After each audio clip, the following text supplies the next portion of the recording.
आज मैं बहुत खुश महसूस कर रही हूँ क्योंकि आज हम 21 इयर्स ओल्ड हो गए हैं।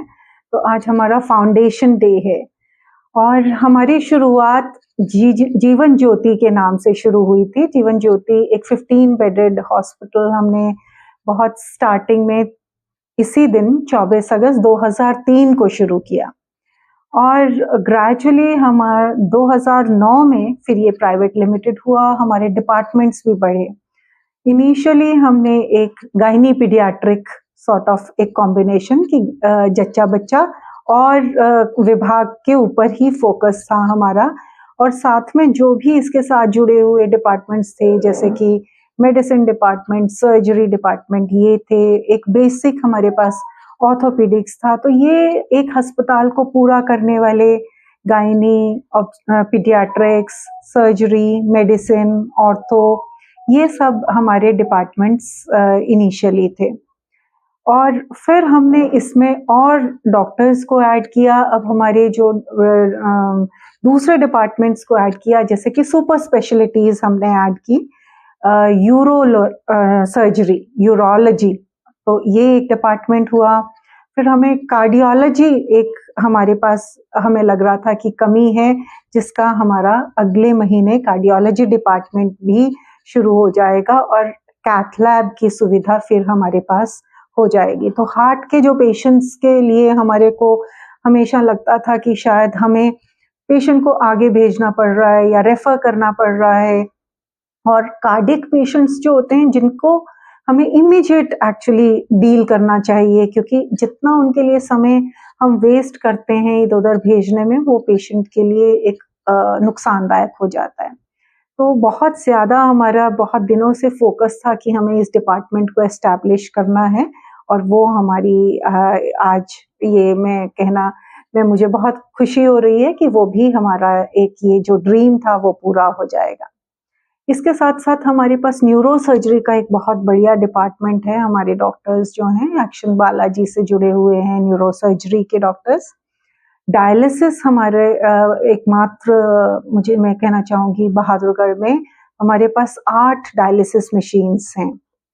तो डायलिसिस के लिए हम बहुत ही इकोनॉमिकल जो चार्जेस होते हैं वो डायलिसिस के लिए किए जाते हैं, और बहुत ही पुराने हमारे साथ पेशेंट्स जुड़े हुए हैं और they are very happy and satisfied patients, क्योंकि डायलिसिस की सुविधा उन्हें यहाँ बहादुरगढ़ में बहुत अच्छे स्तर पर मिल पाती है। फिर मेरा एक खुद का एक डिपार्टमेंट है, आईवीएफ डिपार्टमेंट या टेस्ट ट्यूब बेबी सेंटर। आजकल क्या है कि बांझपन या इनफर्टिलिटी का दर बहुत बढ़ती जा रही है। तो नियरली 10% कपल्स अगर हैं तो वो इनफर्टिलिटी से ग्रसित हैं, और मे बी ये क्यों ज़्यादा हो रहा है, बिकॉज ऑफ लाइफस्टाइल की ओबेसिटी बढ़ रही है, पीसीओएस बढ़ रहा है, हार्मोनल इम्बैलेंस बढ़ रहा है। जो कपल्स हैं, बच्चे हैं, वो लेट मैरिज कर रहे हैं, अपने प्रोफेशन पे ज़्यादा ध्यान देते हैं, तो इनफर्टिलिटी बढ़ रही है।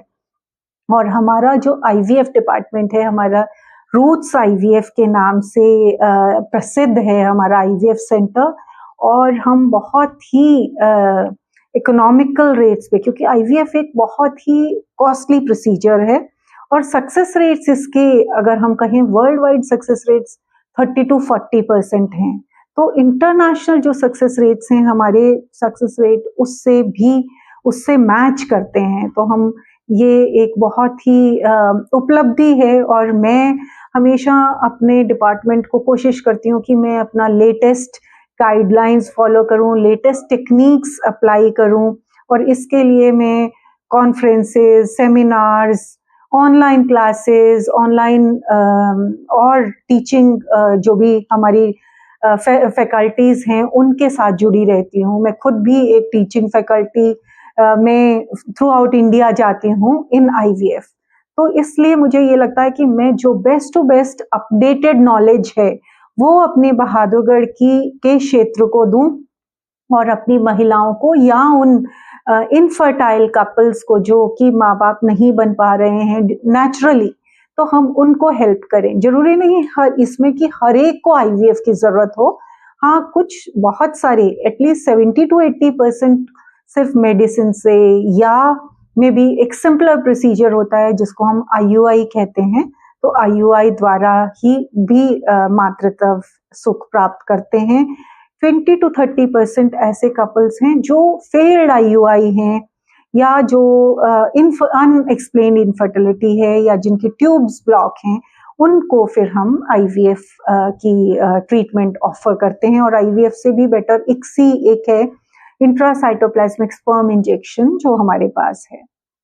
तो हम में ये हमारा एक बहुत बढ़िया डिपार्टमेंट है और लोगों के लिए बहुत ही ईजी हो जाता है, क्योंकि एक लंबा ट्रीटमेंट है और बहुत दूर जाना, रेगुलरली अपनी काम से छुट्टी लेना, ये लोगों के लिए पॉसिबल नहीं है, बाहर या दूर अपनी ट्रीटमेंट कराना। और हमारे पास सारी सुविधाएं IUI, IVF, ICSI, donor sperm, freezing, egg freezing. और एक और मैं बहुत अच्छी बात आपको इस माध्यम के थ्रू बताना चाहूंगी कि आजकल एक egg freezing, social egg freezing एक टर्म है, जिसमें कि जो बच्चियां या जो गर्ल्स जो लेट मैरिज कर रही हैं या जिनकी उम्र नियरली 32, 33 है और अभी उन्होंने अपनी फैमिली लाइफ नहीं सेटल करी है, उनको के लिए एग फ्रीजिंग होती है। क्योंकि जैसे जैसे लेडी की उम्र बढ़ती है, उसके अंडे कम होते चले जाते हैं, उनकी क्वालिटी कम होती चली जाती है। तो ऐसी लेडीज के लिए हमारे एक और ट्रीटमेंट है जिसमें हम उनके एग्स को फ्रीज कर लेते हैं। और जब वो तैयार हैं अपनी फैमिली लाइफ में, जब उनको एक प्रॉपर पार्टनर मिल जाता है, वो अपना फैमिली या लाइफ सेटल करने के लिए अपना प्लान उनका बनता है, तब हम उन अंडों को, फ्रीज किए हुए अंडों को, उनके पार्टनर के साथ उनका बेबी बना के और ट्रांसफर कर सकते हैं। यही सुविधा कई बार हमें कैंसर पेशेंट्स के लिए भी होती है। कई बार आजकल बहुत अर्ली स्टेज पे कैंसर्स डिटेक्ट हो रहे हैं, ब्रेस्ट कैंसर है, सर्वाइकल कैंसर है।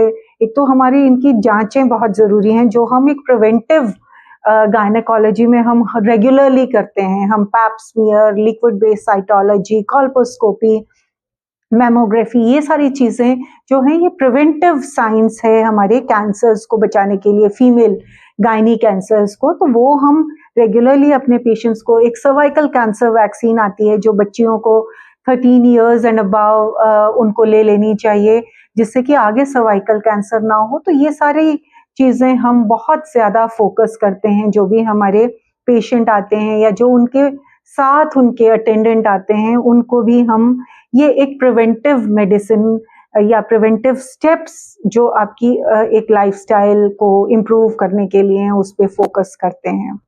तो ये जो है मैं बता रही थी आपको कि एक एग फ्रीजिंग जो है वो एक नई तकनीक है जिसमें आप अपना इंश्योरेंस करा रहे हैं, अपनी फर्टिलिटी का इंश्योरेंस करा रहे हैं। तो वो भी हम करते हैं, एग फ्रीज, oocyte फ्रीजिंग करके हम रख लेते हैं। 2, 4, 5 साल बाद जब आप प्रिपेयर्ड होते हैं अपनी फैमिली सेटल करने के लिए, तो हम उन एग से बेबी बना के आपके यूट्रस में रख सकते हैं, जिससे कि आपके एग की क्वालिटी और नंबर जो ओवर द एज कम हो गया है, उससे आपको असर ना हो, बैड असर ना हो। तो ये तो मेरा IVF के बारे में था। हाँ, एक और जो मैं बताना चाहूँगी, JJ का ब्लड बैंक, हमारा लास्ट ईयर हमने एक बहुत उम्दा स्तर पे एक ब्लड बैंक खोला था, और वो ब्लड बैंक हमारी सारी फैसिलिटीज़ को सपोर्ट करता है। कोई भी हमारे पास अगर ट्रॉमा केस है या कोई डिलीवरी में हेवी ब्लीडिंग हो रही है, PPH हो रहा है जिसमें हमारा ब्लड लॉस हो रहा है, तो हमारे को कोई पेशेंट को कहीं आगे भेजने की जरूरत नहीं, क्योंकि हम फुल्ली इक्विप्ड हैं। हम ब्लड हमारे पास विद इन मिनट्स हम अरेंज कर सकते हैं। तो हमारे पास एक ब्लड बैंक भी एक बहुत एक एडेड फैसिलिटी है। ICU हमारे पास 3 ICU हैं, different medical ICU, surgical ICU, और एक हमारे आइसोलेशन रूम्स हैं। कई बार कोई पेशेंट को हम नॉर्मल ICU में नहीं रख सकते हैं, तो हमारे हर ICU में आइसोलेशन रूम्स हैं। तो इस तरीके की हमारे पास बेसिक टू एडवांस्ड एक general hospital to super speciality hospital, हमारे पास सभी सुविधाएं हैं। ग्रेजुअली मुझे नहीं लगता कि बहादुरगढ़ वासियों को कहीं और देखने की जरूरत है, क्योंकि हम इलाज के साथ साथ क्वालिटी में भी विश्वास करते हैं। हम NABH सर्टिफाइड हैं, तो NABH जो होता है वो लेटेस्ट स्टैंडर्ड्स को फॉलो करता है और क्वालिटी में विश्वास करता है, और इस क्वालिटी के लिए हमारे पास क्वालिटी मैनेजर हैं जो उस प्रक्रिया को रेगुलरली फॉलो करते हैं। तो एक हमारी कोशिश है, सोच है, और इस सोच में मेरे हस्बैंड और डायरेक्टर मिस्टर दीपक खट्टर और बेटा भी जो साथ में वरुण मलिक, इन सब का हमारा एक मोटो है कि हम एक बहुत अच्छी स्टैंडर्ड्स सबको हेल्थ के बहादुरगढ़ में मुहैया कराएं, और आप एक अच्छी quality at very economical and low cost आपको मिले। हमारी ये प्रयास है, कोशिश है। हम 21 साल पे पहुंचे हैं, और मैं चाहती हूँ कि हम इसी तरीके से मेहनत करते रहें, और आपकी मुझे लगता है आपके उस कसौटी पर खरे उतरें। धन्यवाद।